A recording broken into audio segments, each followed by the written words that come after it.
आज देखेंगे soil crusting. ठीक है, ये हॉर्टिकल्चर एग्रीकल्चर के फर्स्ट ईयर के सिलेबस में है और जहाँ जहाँ आपको इसके बारे में अगर बात करना होगा तो उसके लिए सफिशिएंट होगा। पहले देख लेंगे डेफिनेशन। ठीक है, डेफिनेशन के बाद देख लेंगे फॉर्मेशन, फॉर्मेशन के बाद देख लेंगे इंस्ट्रूमेंट, इंस्ट्रूमेंट के बाद देख लेंगे मैनेजमेंट। ठीक है, शायद 14 नंबर का टॉपिक है फर्स्ट ईयर हॉर्टिकल्चर के सिलेबस में। तो पहले देखेंगे डेफिनेशन होता ही क्या है। सोइल क्रस्टिंग के मतलब बेसिकली सिंपल से भाषा में मैं अगर बताना चाहूँ तो एक पापड़ी होता है। ठीक है ना, समझ रहे हो? पापड़ी मतलब क्या होता है कि जैसे कि किसी भी तालाब में अगर आप जाते हो तो जाने के बाद उसमें पानी भरा रहता है और गर्मी दिन में क्या होता है, सूख जाता है।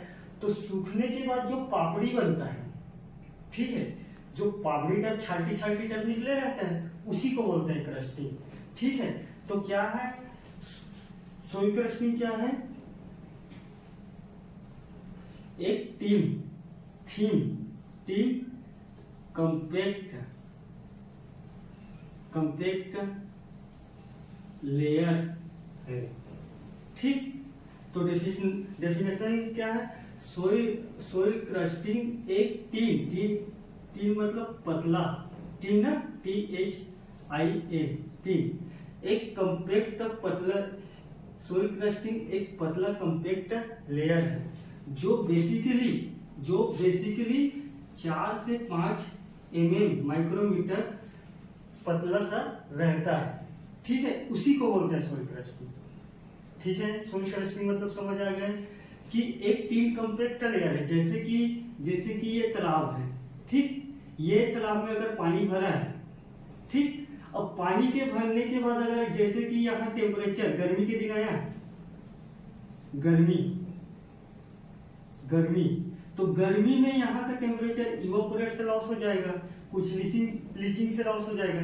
तो ये सारी चीज लॉस होने के बाद एक पापड़ी जैसे निर्माण होगा यहाँ, उसी को बोल रहे हैं टीम कंपैक्ट लेयर, जो बेसिकली 4 से 5 mm का होता है। ठीक है, बात समझ में आया यहाँ तक?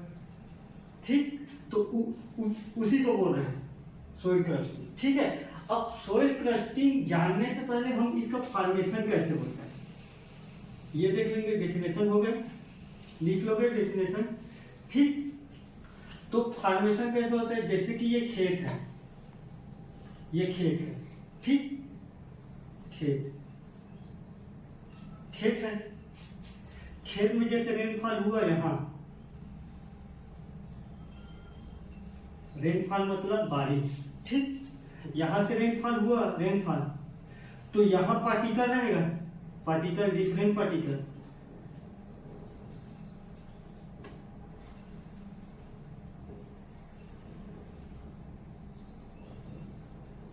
पार्टिकल रहेगा।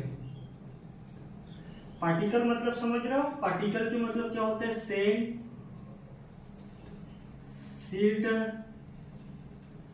क्ले, बालू, महीन बालू और कनाकार बालू। ठीक है, हिंदी में पार्टिकल मतलब ये तीनों पार्टिकल तो है खेत में। अब जैसे बारिश हुआ तो बारिश होने के बाद जो हमारा पार्टिकल है, बारिश हुआ तो यहाँ पानी भरेगा, यहाँ पानी भर जाएगा, तो हमारा जो पार्टिकल है वो नीचे क्या होगा? सेटल डाउन होगा। नीचे क्या होगा? नीचे सेटल डाउन होगा। और सेटल डाउन होने के बाद जैसे ये पानी सूखा, सेटल डाउन, पार्टिकल क्या होगा? पार्टिकल का मूवमेंट होगा, सेटल डाउन होगा, मूवमेंट होगा। तो मूवमेंट में क्या है? छोटा पार्टिकल पूरा नीचे आके बैठेगा, तो नीचे आके बैठेगा, पानी ऊपर आ जाएगा। अब जैसे पानी ऊपर आएगा तो पानी क्या करेगा? ये गर्मी के दिन ये पानी का होगा? इवापोरेट हो जाएगा, इवापोरेट हो जाएगा। ठीक, इवापोरेट मतलब लॉस ऑफ वाटर हो जाएगा, लॉस ऑफ वाटर। ठीक है,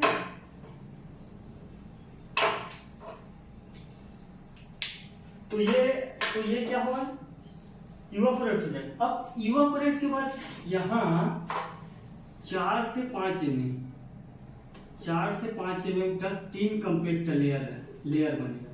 जैसे कि पानी लॉस हुआ, पानी सूखेगा, पार्टिकल जमा है, तो एक पापड़ी जैसे निर्माण होगा ना, उसी को बोल रहे हैं फॉर्मेशन। ऐसी फॉर्मेशन होता है पूरा खेत में, उसी को बोल रहे हैं सोइल क्रस्टिंग का फॉर्मेशन। ठीक है, यहाँ तक एकदम क्लियर है। एक बार मैं रिवीजन करा दे रहा हूँ, लिखना कैसे है। अगर फॉर्मेशन पूछेगा लिखना कैसे है।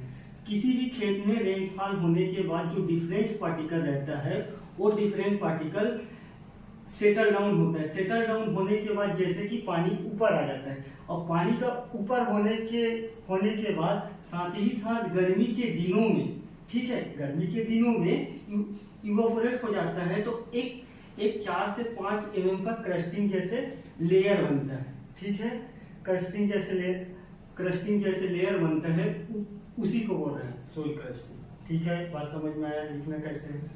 ठीक है, एक बार और बोलूं, यहाँ तक क्लियर है। ठीक, उसको बोल रहे हैं सोइल क्रस्टिंग। तो फॉर्मेशन समझ गए। सोइल क्रस्टिंग क्या है? पापड़ी जैसे लेयर है जो 4 से 5 mm, 4 से 5 mm के मतलब क्या है? एकदम पतला, इतना, एक छीनी उंगली के बराबर पतला, ऐसे लेयर टाइप पूरा है जो पापड़ी टाइप छाड़ा रहता है। अब इसका प्रॉब्लम क्या है? जब तक प्रॉब्लम नहीं समझेंगे तो मैनेजमेंट कैसे समझेंगे? तुम्हारे सिलेबस में है। ठीक है, तो यहाँ तक एकदम क्लियर है कि और बताना पड़ेगा? ठीक है, तो हमारे ये फॉर्मेशन भी हो गए। ठीक, अब इसका प्रॉब्लम क्या है? बेसिकली प्रॉब्लम, ठीक, तो फर्स्ट का प्रॉब्लम है जर्मिनेशन का। जर्मिनेशन, ठीक, अंकुरन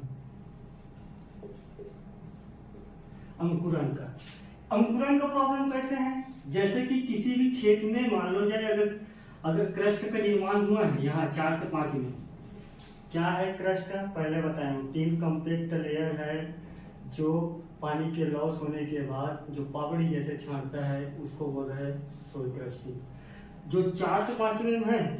अब यहाँ हम अगर मान लो जाए सीड डाले हैं, सीड का छिटाई किए हैं, सीड का ब्रॉडकास्टिंग किए हैं, ब्रॉडकास्टिंग छिटकाव विधि से किए हैं। अब भैया ये पापड़ी टाइप टूटा जैसे है, तो यहाँ ना जर्मिनेशन में आप सुने होंगे पुलुम भाग। ठीक है, पुलुम भाग जैसे कि अंकुरन का जो इनिशियल स्टेज में छोटा सा ऐसा निकलता है पौधा टाइप, जो ऊपर जाता है बेसिकली।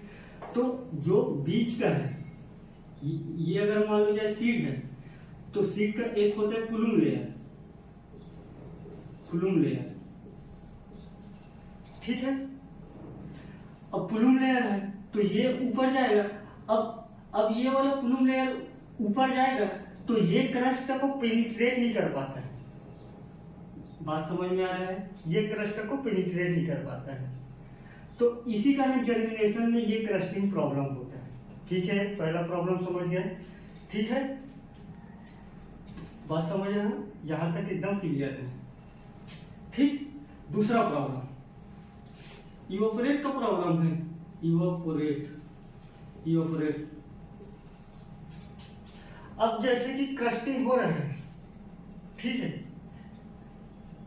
क्रस्टिंग हो रहा है, तो क्रस्टिंग में सेकंड प्रॉब्लम इवापोरेट का है। तो इवापोरेट तो लॉस है ना पानी का हमारे लिए, तो पानी का कहीं कहीं लॉस है, तो बादल बनाने के लिए हमको क्या चाहिए? इवापोरेशन चाहिए कि नहीं चाहिए? तो कहीं ना कहीं हमारा बादल नहीं बनेगा तो रेनफॉल नहीं होगा तो बारिश नहीं होगा तो हमारा जो ग्राउंड वाटर का जो रिचार्ज है उसमें दिक्कत आएगा। ठीक है, तो ये सेकंड प्रॉब्लम है। अब तीसरा प्रॉब्लम क्या है? तीसरा क्या है? लीचिंग का। लीचिंग मतलब जान रहे हो? पानी प्लस न्यूट्रिएंट का रूट जोन से अंदर चले जाना। ठीक है, रूट जोन क्या या सब सरफेस से अंदर चले जाना। सिंपल से भाषा में मैं अगर लीचिंग बताऊं तो ये लीचिंग क्या करता है? लीचिंग में वाटर का नीचे नहीं जा रहा है। अब भैया तुम अगर किसी भी क्रॉप्स को लगा रहे हो, अगर मान लो किसी भी क्रॉप्स को अगर लगा रहे हो, तो अगर पानी भरा है तो क्या तुम जर्मिनेशन कर पाओगे? किसी भी सीड का पानी भरा है तो नहीं कर पाओगे। तो क्रस्टिंग कहीं ना कहीं हमारे लिए प्रॉब्लम है ना, लीचिंग को रोक पा रहा है, क्योंकि जम गया है ना। ये जमने के बाद जो पानी भरा है वो मतलब नीचे नहीं जा पा रहा। अगर लीचिंग के थ्रू अगर पानी जाता तो कहीं ना कहीं हमारा जो ग्राउंड वाटर रिचार्ज है, मोटर का जो सतही लेवल बोलते हैं, वो बढ़ जाता है, मगर यहाँ तो बढ़ नहीं रहा है। तो कहीं ना कहीं लीचिंग का भी प्रॉब्लम है ना। अगर मान लो जब पानी हमेशा भरा है तो तुम सीड को जर्मिनेशन करके दिखला दो, मतलब नहीं कर पाओगे ना। तो कहीं ना कहीं कंट्राडिक्शन है। तो प्रॉब्लम कितना हो गया है? 1 2 3। ठीक, लीचिंग का प्रॉब्लम समझ गए। चौथा है एयर मूवमेंट। एयर आ रहा है ना, एयर मूवमेंट का प्रॉब्लम है भाई। किसी भी सोइल में अगर मान लो जाए क्रस्टिंग ऊपर से सतही लेवल में एक पावडरी टाइप जमा है तो तुम एयर मूवमेंट कैसे कराओगे? और किसी भी सीड को जर्मिनेशन होने के लिए ऑक्सीजन का होना बहुत अति ही आवश्यक है। ठीक है, तो कहीं ना कहीं हमारा सीड से रिलेटेड ही है ये भी। एयर का मूवमेंट नहीं होगा, माइक्रोपोन नहीं होगा, मैक्रोपोन नहीं होगा सोइल में, तो कैसे एयर का मूवमेंट होगा? क्योंकि वहां तो क्रस्टिंग जमा है ना। ठीक है, यहां तक क्लियर है। अब लिखना कैसे? जर्मिनेशन। सोइल क्रस्टिंग का बेसिकली 4 प्रॉब्लम है। पहला प्रॉब्लम है जर्मिनेशन। जर्मिनेशन में अगर किसी भी सीड को ब्रॉडकास्टिंग के माध्यम से अगर खेतों में डाला जाता है तो उसका प्लूम भाग पेनिट्रेट नहीं कर पाता है, ऊपर नहीं आता है, तो हमारा क्या होता है? जर्मिनेशन परसेंटेज कम हो जाता है। और अगर किसी भी एग्रीकल्चर फील्ड में अगर सबसे वैल्यूएबल चीज है, अगर सबसे महत्वपूर्ण चीज है तो वो है जर्मिनेशन, सीड का जर्मिनेशन। अगर सीड का जर्मिनेशन अगर तुम्हारा ठीक नहीं है तो अल्टीमेटली एग्रीकल्चर में किसी भी चीज का महत्वपूर्ण नहीं है। अल्टीमेटली हमको तो फसल ही लगाना है ना। या हॉर्टिकल्चर में अगर किसी भी वेजिटेबल की बात करें तो कोई मतलब नहीं हो। ठीक, फर्स्ट समझिए। सेकंड इवापोरेट, सेकंड प्रॉब्लम में इवापोरेट, तीसरा प्रॉब्लम में लीचिंग, चौथा प्रॉब्लम में एयर मूवमेंट। इन चार चीजों का प्रॉब्लम मुख्यतः क्रस्टिंग में देखा जाता है। करके ऐसे एक लाइन में आप लिखिए। ठीक, लिख के आ जाइए। ठीक है, ये 4 प्रॉब्लम हो गए। अब मेजरमेंट इंस्ट्रूमेंट,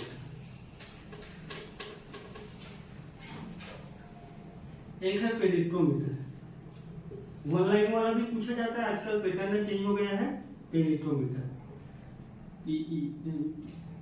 पेनिट्रोमीटर। ठीक, पेनिट्रोमीटर जिसको यूनिट होता है, यूनिट केजी मीटर स्क्वायर। ठीक, पेनिट्रोमीटर कई प्रकार का होता है। ठीक है, बेसिकली पेनिट्रोमीटर कई प्रकार का। पेनिट्रोमीटर के मतलब क्या है? एक लंबा सा छड़ी टाइप रहेगा, नीचे छुचती रहेगा, ऊपर में पूरा कांटा लगे रहेगा, घड़ी। और उस घड़ी को ऐसे दबाया जाता है खेतों में, ऐसे जैसे कि किसी भी चीज को अगर मान लो जाए गड्ढा खनना है तो गड्ढा खनने के लिए साफ करने के बाद किसी भी चीज को सावल जानते हो, सावल को ऐसे दबाते हैं, तो सेम उसी टाइप दबाता है और घड़ी से हमको पता चल जाता है पेनिट्रोमीटर से कि क्रस्टिंग के बारे में हमको पता चल जाता है, उसको बोलते हैं पेनिट्रोमीटर। तो ये 1 लाइन में पूछ सकता है, इसको याद रखना। ठीक, और पेनिट्रोमीटर कई टाइप से होता है।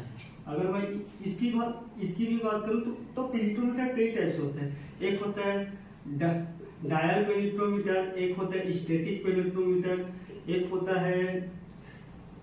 होता है प्लेनो पेनिट्रोमीटर। ठीक, प्लेनो पेनिट्रोमीटर। तो ये पेनिट्रोमीटर के कई सारा टाइप है। बात समझ गया पेनिट्रोमीटर क्या है? एक छड़ टाइप से राउट है, ऊपर में घड़ी लगा है, घड़ी लगाने के बाद ऐसे दबाएंगे, दबाने के बाद उसमें घड़ी के माध्यम से हम इसके बारे में इंफॉर्मेशन ले सकते हैं। यहाँ तक एकदम क्लियर है। 4 प्रॉब्लम, डेफिनेशन, फॉर्मेशन, यहाँ तक एकदम क्लियर है। अब जाएंगे मेरे ही बारे में। ठीक, तो तुम्हारे 14 नंबर का टॉपिक समाप्त हो जाएगा।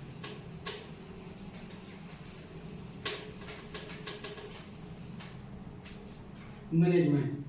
मैनेजमेंट में सबसे पहले हम देख लेंगे तत्कालिक रूप से, तत्कालिक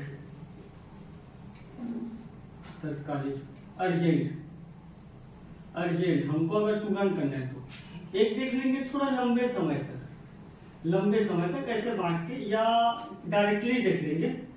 डायरेक्टली मैं बोल दूंगा कि कौन सा तत्कालिक है कौन सा क्या है। ठीक, तो मैनेजमेंट में सबसे पहला पॉइंट देख लेंगे क्लोज ग्रोइंग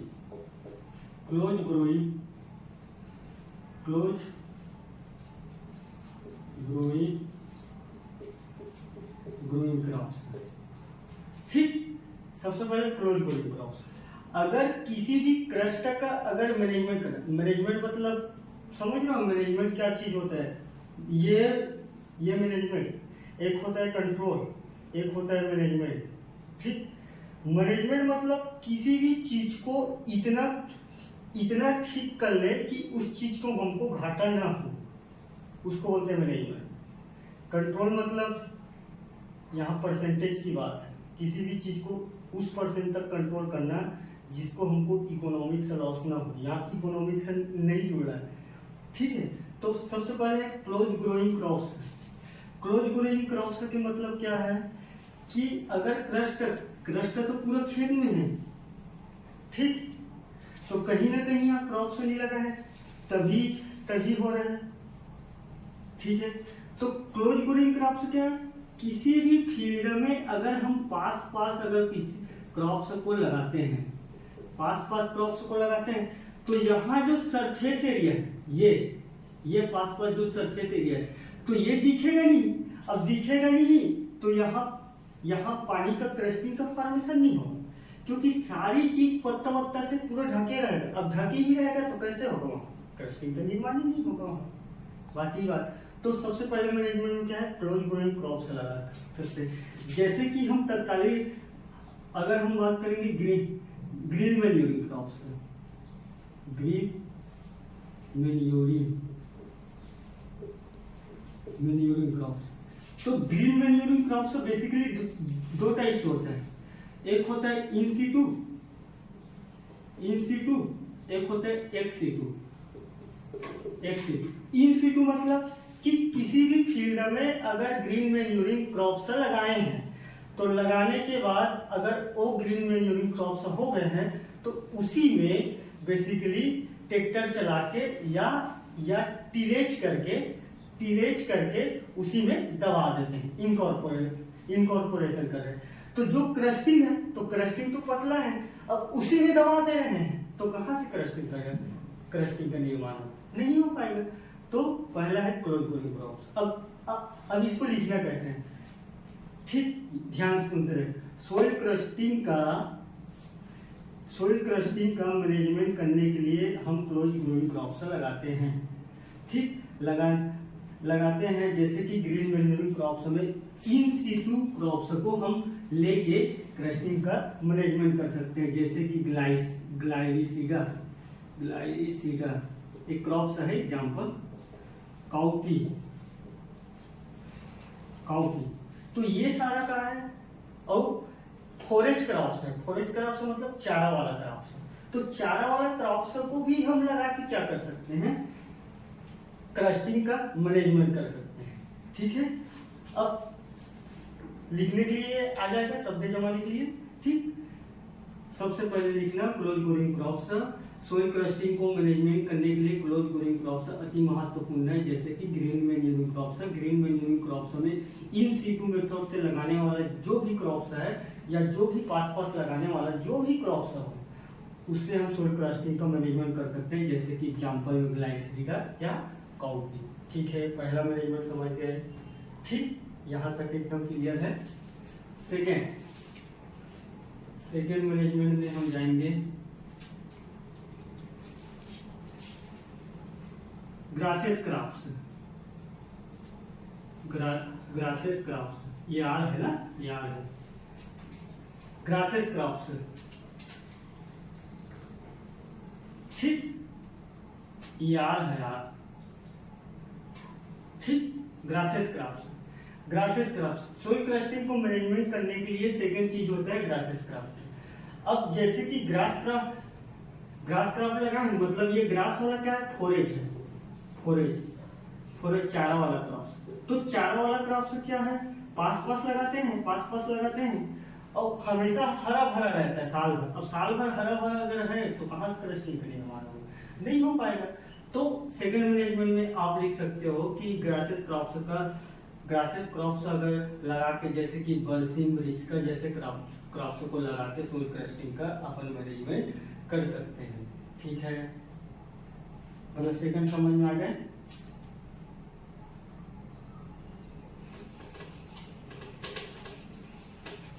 दो मैनेजमेंट हो गए। तीसरा मल्चिंग।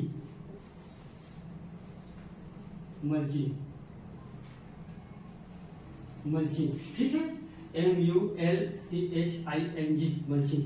ठीक, मल्चिंग मतलब किसी भी खेत को या सरफेस को ऑर्गेनिक प्लस इनऑर्गेनिक रूप से ढकना, जिससे इवोपोरेशन लॉसेस कम हो, उसी को बोलते हैं मल्चिंग। ठीक है, तो मल्चिंग क्या है, अब यहाँ अगर मान लीजिए क्रस्ट का फॉर्मेशन है, मतलब ये वाला जमीन खुला है, तभी तो है ना मल्चिंग। ठीक, तभी तो क्रस्टिंग हो रहा है।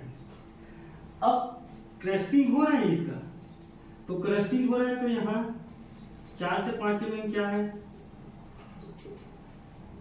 पापड़ी जैसे छड़ रहा है। अब हम अगर मल्चिंग कर रहे हैं, मल्चिंग दो टाइप्स होते हैं, एक होते हैं ऑर्गेनिक में जैसे कि पैरा या पुआल, पैरा वगैरह से जो ढका रहता है, रोको ऐसे रोको देखियो, पैरा वगैरह से ढका रहता है, उसको बोलते हैं ऑर्गेनिक। एक होते हैं inorganic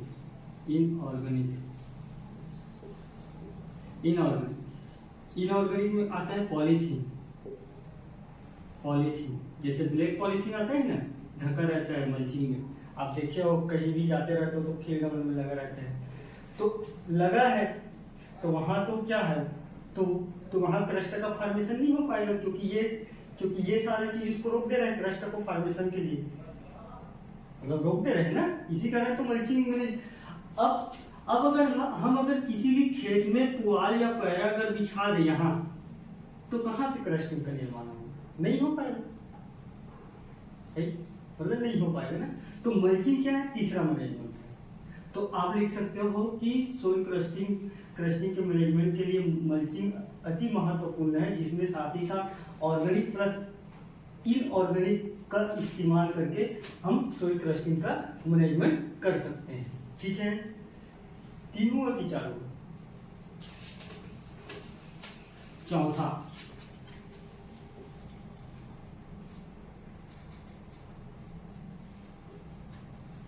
organic manure.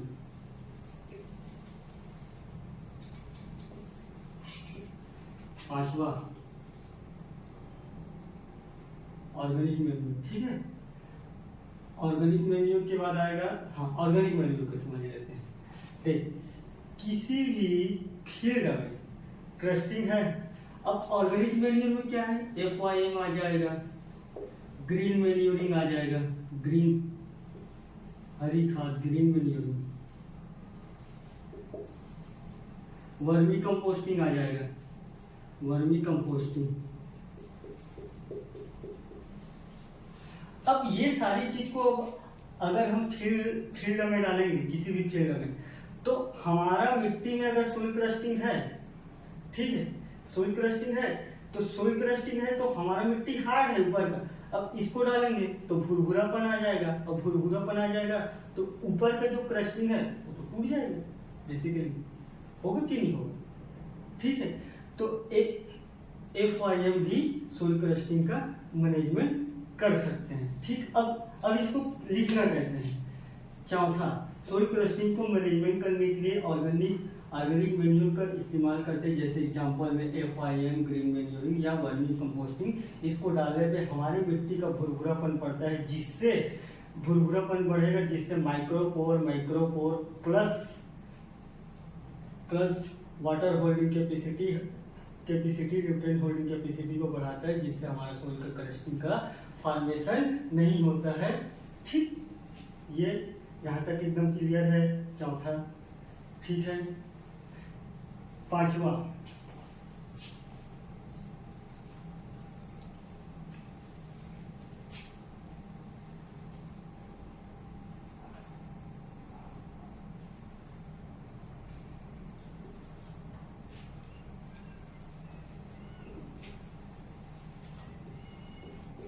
Low irrigation. ठीक, ERRIGATION, लो इरिगेशन। लो इरिगेशन में समझने वाली ये चीज है कि सोइल क्रस्टिंग के निर्माण की, अगर सोइल क्रस्टिंग हमारा निर्माण हो चुका है, मान लो जाए हो चुका है, अब सोइल क्रस्टिंग का निर्माण हुआ है तो हल्का इरिगेशन करेंगे, एकदम हल्का मात्रा में इरिगेशन करने के बाद सेकेंडरी टिलेज का इस्तेमाल करेंगे। सेकेंडरी टिलेज का, ये सेकेंडरी टिलेज, अभी बताऊंगा टिलेज क्या है। सेकेंडरी टिलेज, देख यहाँ क्या हो रहा है, लो इरिगेशन में क्या हो रहा है, अगर क्रस्टिंग का फॉर्मेशन हो गया तो हल्का इरिगेशन छीट देंगे। ठीक, पाइप से हो चाहे किसी भी माध्यम से, चाहे स्प्रिंकलर से, कहीं से भी माध्यम से अगर छीट देंगे। सेकेंडरी टिलेज अपन करेंगे। देख, प्राइमरी और सेकेंडरी टिलेज में अंतर है। प्राइमरी टिलेज के मतलब मेजर टिलेज ऑपरेशन, जो बड़े 15 सेंटीमीटर तक मिट्टी को अल्टाते पलटाते चलना, उसको बोलते हैं प्राइमरी टिलेज।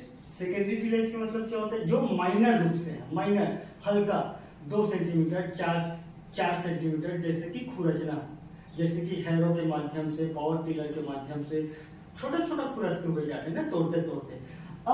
अब हमारा क्रस्टिंग जो 4 से 5 mm है, वहां अगर पानी छीटे हैं और अगर तुम पावर टिलर चलाओगे तो वो जो क्रस्टिंग है वो तो पूरा टूट जाएगा ना, भुरभुरा हो जाएगा, भुरभुरा होगा। अल्टीमेटली सेकेंडरी टिलेज, लो इरिगेशन से भी अपन मैनेजमेंट कर रहे हैं कि नहीं कर रहे हैं। ठीक है, तो यहाँ तक एकदम क्लियर है। ठीक, अब तुम्हारे सिलेबस में है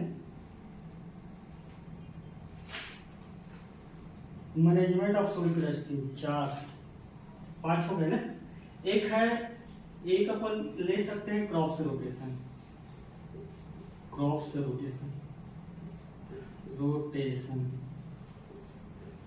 ये आर है ना, हमेशा याद रखना, आर। ठीक, क्रॉप से रोटेशन। फसल चक्र, किसी भी क्रॉप्स को बार बार लगाने से ये होता है कि वहां का मिट्टी का जो हार्डनेस है, हार्ड बढ़ जाता है, और हार्ड बढ़ेगा तो मिट्टी अगर हार्ड होगा तो पानी क्या होगा, पानी लीचिंग नहीं हो पाएगा। ठीक, लीचिंग नहीं होगा। अब पानी लीचिंग नहीं हो रहा है, अब पानी यहाँ भरेगा, पानी भर जाएगा, लीचिंग नहीं हो रहा है। यहाँ अगर पानी भर जाएगा तो पानी जैसे भरेगा यहाँ, ठीक है, पानी भरेगा। अब गर्मी के दिन आएंगे, गर्मी के दिन तो ये पानी लॉस होगा और क्रस्टिंग का निर्माण करेगा। ठीक, एक ही क्रॉप का मतलब क्या है, बेसिकली किसी एक क्रॉप अगर लगा रहे हैं तो अब क्रॉप से रोटेशन करेंगे तो अलग अलग क्रॉप से लगाएंगे तो हर क्रॉप का FIM प्लस मेन्यूर प्लस खाद प्लस दवाई, सब चीज का डिमांड अलग अलग है, हर क्रॉप के लिए अलग अलग दिया जाता है। अब एक ही क्रॉप का लगा रहे हैं, मान लो यहाँ धान लगा रहे हैं, एग्जाम्पल यहाँ समझो, ये समझने वाले। तो धान में अपने को चाहिए यूरिया, मान लो जाए 100 kg, 100 kg चाहिए, 100 kg चाहिए, मान लो जाए 100 kg चाहिए। अब 100 kg और आता है 45 kg का पैकेट, 45 kg का पैकेट, तो 100 kg में 46% यूरिया होता है, तो बाकी 56 kg का है। ये तो लोहा पत्थर है ना, लोहा मतलब लोहा नहीं, मतलब बेसिकली पत्थर है, ऐसा पत्थर और अदर मटेरियल है।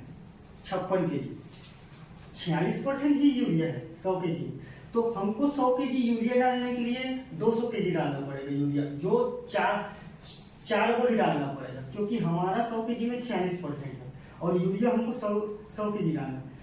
अब किसी एक ही क्रॉप में बार बार अगर करेंगे तो ये अदर मटेरियल जो 56% है, 56 kg है, इसका मात्रा बढ़ेगा और मात्रा बढ़ने के बाद क्या होगा, ये मिट्टी को हार्ड बनाएगा। बात समझ रहे हो? हार्ड बोला हूं उसको मतलब समझ गए। अब हार्ड बनाएगा, पानी भरेगा तो लीचिंग नहीं होगा, लीचिंग नहीं होगा तो क्रस्टिंग का फॉर्मेशन हो जाएगा। और अगर अलग अलग क्रॉप्स लगाएंगे तो धान में 100 kg चाहिए। अगर क्रॉप्स रोटेशन धान के बाद अगर हम चना लगा दिए तो चना में 40 kg चाहिए यूरिया। तो हर क्रॉप्स का डिमांडिंग अलग अलग है ना, इसी कारण बोल रहे हैं कि क्रॉप्स रोटेशन से अपन क्रस्टिंग का मैनेजमेंट कर सकते हैं। बात समझ में आया? पांचवा यहाँ तक क्लियर है। ठीक, अब मैं एक बार रिवीजन करा देता हूँ। सोइल क्रस्टिंग क्या है? बेसिकली 4 से 5 mm पापड़ी जैसे मिट्टी में निर्माण होना, उसको बोल रहे हैं सोइल क्रस्टिंग, उसको कहते हैं सोइल क्रस्टिंग। सोइल क्रस्टिंग का फॉर्मेशन कैसे होता है कि किसी भी खेत में जब रेनफॉल होता है तो रेनफॉल होने के बाद पानी भरता है, उस पानी का इवोपरेशन होता है। तो इवोपरेशन होने के बाद जो मिट्टी में क्रस्ट जैसे पापड़ी जैसे निर्माण होता है उसी को बोल रहे हैं सोइल क्रस्टिंग।